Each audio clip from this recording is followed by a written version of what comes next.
Hey guys, welcome to the first ever episode of our podcast. Welcome to Chriz in Progress. My name is Christian Earl Layese. I go online as Chriz Layese on YouTube, on Instagram, and on TikTok. And welcome to the first ever episode of Chriz in Progress. So, if you guys haven't noticed, I don't have makeup on, I don't have anything, I don't even have the best lights. And I realize that sometimes I just need to have my own camera and microphone, and we're just gonna yap. Okay, this podcast is not something that's gonna be perfect. We're always gonna be a work in progress. And I also want to say that this podcast is inspired by Life in Progress by Angely Dub. I love her. I love her work ethic. I did my master's because I was inspired by Miss Angely Dub, and now I have my own MBA degree. So, yes, Chriz in Progress. Miss Angely Dub, if you don't mind, I will be using this title. I'm sorry, but it's really highly inspired by you, and I am greatly inspired by your work ethic, how you present yourself on social media, and all that stuff. But the thing is, guys, this podcast will not be like a perfect kind of podcast. Like, we don't have the best lighting, we don't have the best camera, as you guys can see. I want it to be very raw. Like, I'm a very busy person. I currently have a full-time job, a part-time job, social media marketing job on TikTok and social media, and I basically run my own show, which I love because you have a little bit of mild ADHD, undiagnosed, but I just know no, don't ever say that. You can cancel me for that. But yeah, I like doing multiple small projects, which is bad and good because sometimes there's no growth, but it what keeps me sane having multiple projects. So, I asked ChatGPT to give me 10 questions for the first ever episode for our podcast. Now, who is Chris and what's my story? So, my name is Chris. I am currently 27 years old. August 23, 1997 is when I was born. And yeah, I do marketing for the last 8 years. I also did social media and YouTube 15 years ago. I posted my first ever YouTube video 15 years ago. It was me singing, it was me daily vlogging, and I posted around like, I think 400 YouTube videos. And on TikTok, I don't know, like 2,000 videos, 3,000. Honestly, I'm not sure anymore. If there's a system where we could see that, like how many I have posted already, let me know because I really want to track. I was born in the Philippines, in Cebu City. So Cebuano ako, Bisaya ako. I grew up speaking in Bisaya. I have Bisaya parents and family. Taga Bantayan Island. I am really from Bantayan Island up until college. Because when I did my college, it's it's a tradition that you go instead of studying in your island, you go to the city nearest you and you study there. So I did my studies, speech language pathology for 2 to 3 years in Cebu Doctors University, and then it's a whole story time. I realized that it wasn't for me. It was indeed a calling for everyone there. This is a different episode I will be tackling in the future. But yeah, I shifted to University of San Carlos in Cebu City, and I did BA, Business Administration in Marketing, major in marketing. So I did that. I graduated. I worked in marketing and social media. And after a few years having my own career and businesses, I also launched a few businesses. Drink.co, it's a coffee brand. The Mask Bar.co, I launched that during the pandemic. It's a mask brand, and I also did Skintistry, skincare and cosmetics business. Everything was online. So yeah, I did that. And then I did a lot of social media marketing for clients abroad, US, UK, London, Germany, and Canada. After that, I was like, you know what? I'm really living a really comfortable life in my province in Bantayan Island. Someone would cook for me. someone would drive for me or I would drive for myself. Like literally comfortable, happy life. And I told myself, you know what? I'm never gonna be this young. Like never. That was around 25, 26 years old, or maybe 25 or 24. I was like, you know what? I need to put myself in a situation wherein there's challenges. Because if there's no pressure, there's no diamonds. And you know that feeling when you can do more, you can be more, I can do so much more than this, you know? And so I did my master's in business administration. I flew to Vancouver, Canada. Um, yeah, and then I was watching TikTok videos. But before that, I was like looking at schools or countries to fly to, and that's when I saw Miss Angely Dub doing her masters in EI or IE in Spain. So I was like, oh yeah, maybe I should do masters because she's like my goal in life. Like her independence, her creativity, her work ethic. I love her so much. And I was like, you know what? uh there's no like rule book in life or like step by step to be successful in life, but there's this woman who I admire so much, and she's literally sharing her journey, so might as well just copy it, you know, like be inspired by it. So that's why I did my masters. And yes, and yeah, and now in Vancouver I finished my masters already in University Canada West. Now I'm working in marketing for an immigration law firm. That's why I post a lot of immigration stuff because that's my life. That's something I that's something that I experience migrating from one country to another, trying to be PR. I'm not PR yet.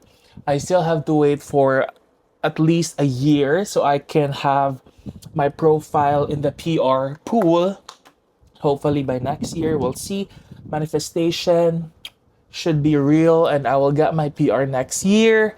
Q1, let's put it out there. Help me, guys. Pray for me. That's it. That's my story. And yeah, another question would be why make a podcast now? I feel like I'm always, I'm very opinionated. I grew up in a family wherein we were told to speak up. May it be bad or good, you need to speak up. You need to speak up your mind. I was brought up in a childhood where they would ask me a lot of questions. Are you happy? Are you sad? Are you happy with the food? Are you happy with where you are right now? When I was a kid. Like just little questions. I mean like those questions, it may seem little, but it was like a learning episode for me to really speak up my mind. My parents would ask me like, "Okay, this is the food. Are you happy? Yes or no?" I'd be like, not the happiest, but I'll eat it," and they'll be like, "Okay, good." You know, uh, and they would also ask me like my emotions and feelings, how I was doing, and I always, I try they try their I always try to, "Ah, I'm okay," but like they just know. So like yeah, I'm very much opinionated. I feel like both of my parents are very opinionated and extroverted too, so I really am not surprised why I'm doing all this. My mom can talk to anyone, my dad can talk to anyone.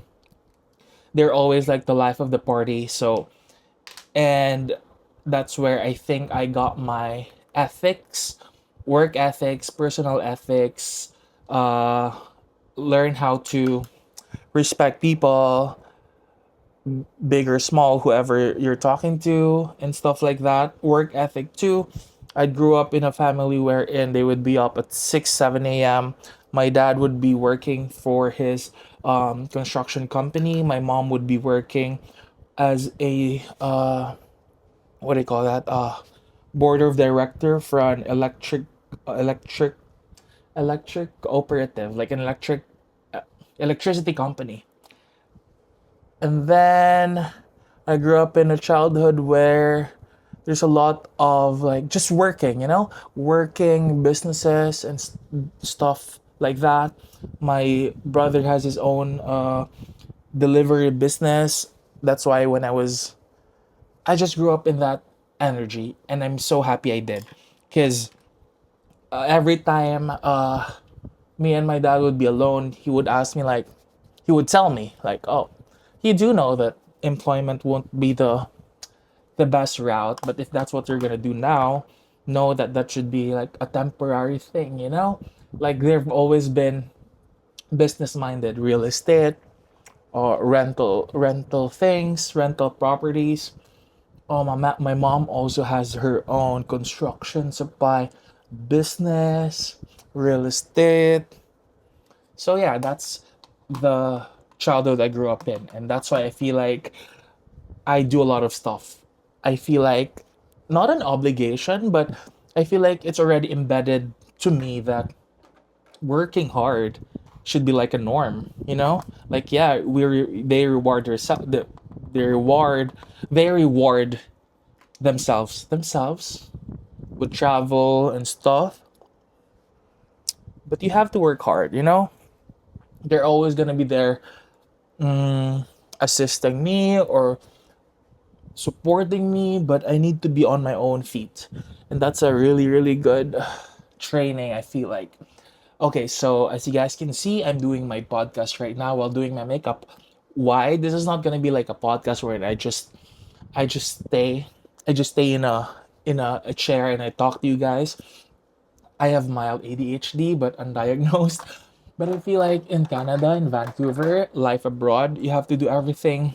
You have to multitask. And I like doing this. I like yapping while I'm doing my makeup. There we go. Oh my god, you know what? I forgot to put on sunscreen. But that's okay. That's life. It's not super hot now. Me and my friends are going to Port Moody because we're gonna explore the place. That's why I wanted to do this podcast super super fast. I still have a few minutes to talk to you guys. Okay, another question would be uh why this podcast? In the past, in the pandemic, I launched my own podcast. It's called Passion Project Podcast. I invited my friends, colleagues, and workmates to join the podcast, and it was super, super fun. It was my way of being sane during the pandemic. So I did that. And then, so that was Passion Project Podcast. Everything was like filmed through Zoom. Because I have this mentality like, I know I'm gonna have my own TV show. I know I'm gonna have my own talk show. Just give it time. And the more I do this, the more I talk to you guys, the more I'm getting trained. You know, when I arrived in Vancouver, Canada, I met with my two best friends. I met them here, Beverly and Kevin. I'm actually meeting them later at Port at Gilmore Station. We also did our own podcast. It's called My 3 Cents. So it's basically like pop culture, personal growth, personal chica. It's a really funny podcast. It's like three best friends just talking to each other. But we decided to end the podcast after fifth episode. So if you still are interested with that, it'll be on my YouTube channel, Chriz Layese, where you are also watching this YouTube video. So try to go to on my YouTube profile and you'll see the playlist there. I try to make it as organized as possible. But now we're doing Chris in progress, the podcast. So I'm super happy, I'm super excited, and I hope you guys are too. What was the hardest part about starting a new life abroad? When I arrived in Canada, I arrived as an international student. So if you are an international student here in Canada, you're only allowed to work for 20 hours per week. The normal working hours should be around 40 hours per week. So it means you have lesser money. Like your finances will be challenged. So I think that's one of the hardest part about starting a new life abroad. So if you come here and you fly from a country, from the Philippines or wherever you are, and you're gonna do international student pathway, there are ways. So I really suggest and I really advise you to save up a lot of money right now. Like save a lot so that you have a lump sum of money. So whenever rent is due and you still don't have a work here, you have something to, to spend. What's something people don't realize about immigration? That research and studying and asking for professional help can do wonders. I have so many past clients where they'll be like calling me and they'll be like, "Hey, I saw you on TikTok. I my Lamia or my work permit was refused, and I'm gonna go home next month. Like, is there any other way to stay in Canada?" I'd give them to my immigration lawyer, Miss Yada Chimba. I'd give them a $30 off consultation fee. So the fee is around 150. But if we are friends and family, or if you are a fan of the podcast, or you listen to this social media thing that I do on TikTok, you will get $30 off. So you will pay $120 instead of 130. That's already 45 minutes Q&A immigration consultation with a registered professional for immigration in Canada. Be careful with scams because there's a lot of consultants that are really not registered, you know? So yeah, that's what she did. And then they were talking with the immigration lawyer and stuff, and then we found out that she can actually be on the caregiver pathway. So she is now just waiting for the papers. Imagine if she didn't call me. Imagine if she didn't get a second opinion. Imagine if she didn't research. So now she's just waiting for her PR, something like that. So yeah, how do you manage what do you love and hate about living in Canada? What I love about living in Vancouver, Canada, because guys, Canada is big, like huge. I was in Alberta a few weeks ago, and it's so big, like it's so big. Like they would tell, "Oh, let's go out, let's have a drive, and let's go to Tim Hortons." Tim Hortons is like the Starbucks of Canada. And I'm, "Oh yeah, sure, let's go." We were driving for more than 30 minutes.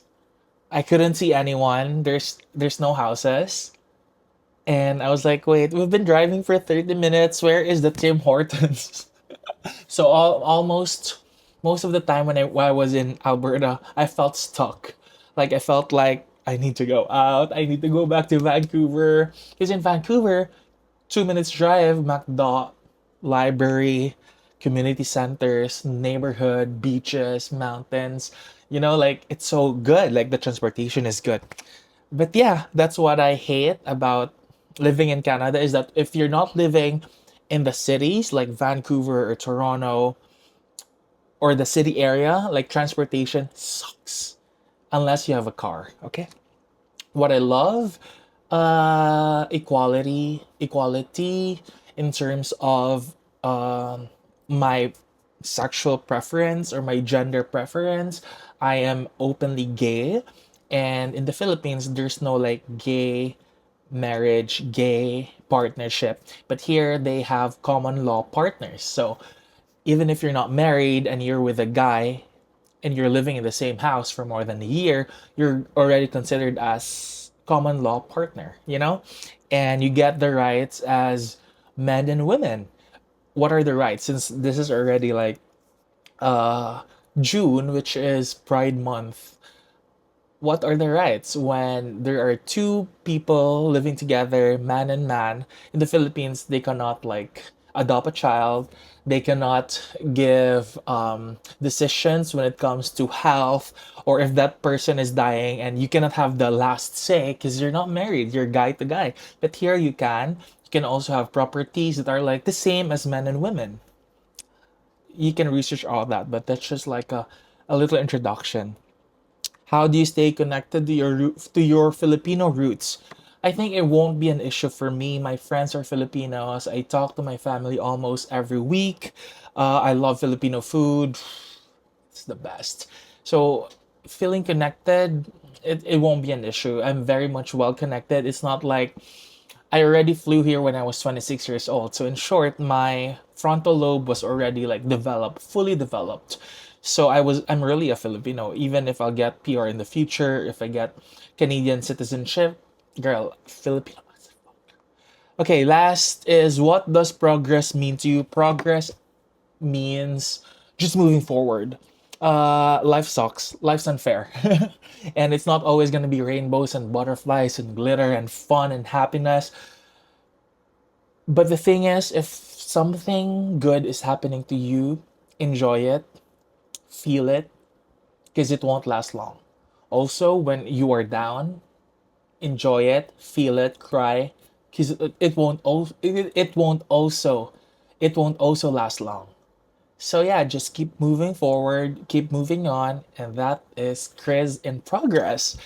Thank you so much for watching the first ever episode. If you have questions, let me know in the comment section. Follow me on TikTok, YouTube, all that stuff, Chris Layese. Thank you so much, guys, for watching and listening. Appreciate you for being here and for finishing the whole podcast. And talk to you later. Bye.